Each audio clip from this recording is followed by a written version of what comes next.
सोमनाथ मंदिर गुजरात राज्य के तटीय क्षेत्र पर स्थित है। इतिहास में इस मंदिर में कई बार आक्रमण हुए, लेकिन आज भी यह मंदिर अपनी सुंदरता के लिए विश्व भर में जाना जाता है। आइए जानते हैं क्या है इस मंदिर का इतिहास।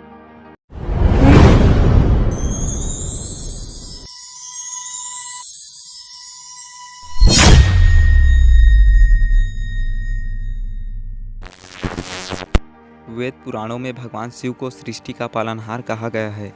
न केवल भारत में बल्कि देश विदेशों में भी महादेव के कई मठ मंदिर स्थापित हैं। सनातन धर्म में भगवान शिव के 12 ज्योतिर्लिंगों को विशेष महत्व दिया गया है। यह ज्योतिर्लिंग देश के विभिन्न कोनों में स्थापित हैं। इनमें से एक ऐतिहासिक सोमनाथ मंदिर, जहां कई बार आक्रमण हुए, लेकिन आज भी यह मंदिर अपने सौंदर्य और आस्था के लिए विश्व भर में प्रख्यात है। माना जाता है कि सोमनाथ मंदिर में 5 से अधिक बार आक्रमण हुए हैं, लेकिन आस्था के सामने अधर्म की एक न चल सकी। यही कारण है कि आज भी यह मंदिर अपने अनगिनत शिव भक्तों के लिए आस्था का केंद्र बना हुआ है। तो आइए जानते हैं इस मंदिर का इतिहास और कितनी बार इस मंदिर पर आक्रमण हुए।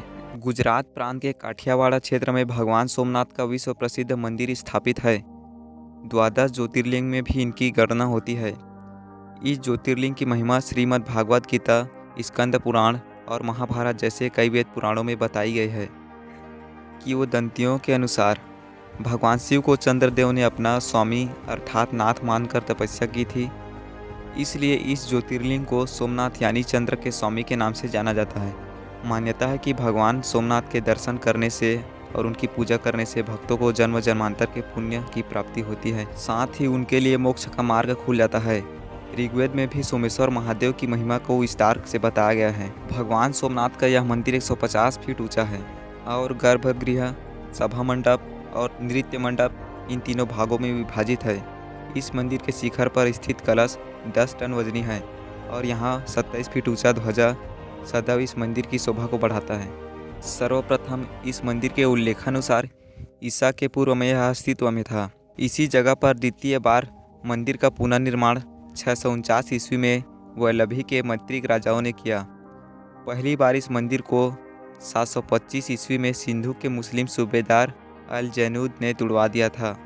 फिर प्रतिहार राजा नागभट्ट ने 815 ईस्वी में इसका पुनर्निर्माण करवाया।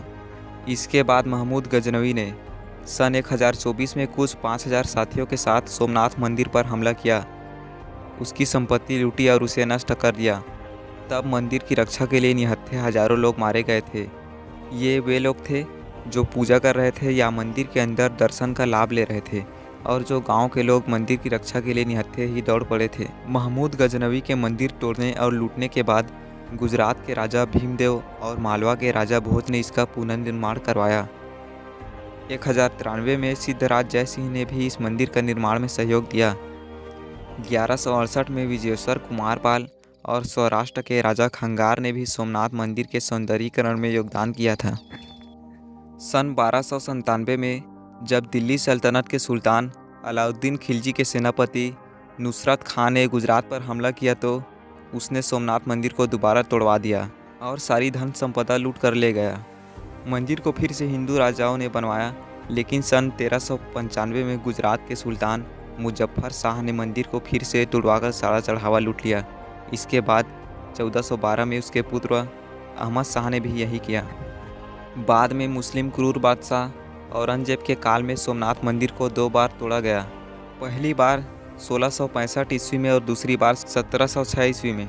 1665 में मंदिर तोड़वाने के बाद भी जब औरंगजेब ने देखा कि हिंदू उस स्थान पर अभी भी पूजा अर्चना करने आते हैं, तो उसने वहां एक सैन्य टुकड़ी भेजकर कत्लेआम करवाया।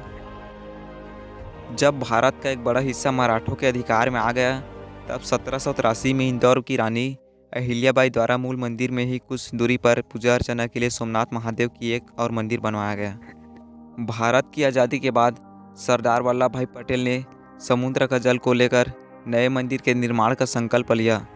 उसके संकल्प के बाद 1950 में मंदिर का पुनर्निर्माण हुआ। 6 बार टूटने के बाद 7वीं बार इस मंदिर को कैलाश महामेरु प्रसाद शैली में बनाया गया। इसके निर्माण कार्य में सरदार वल्लभ भाई पटेल भी जुड़ चुके हैं।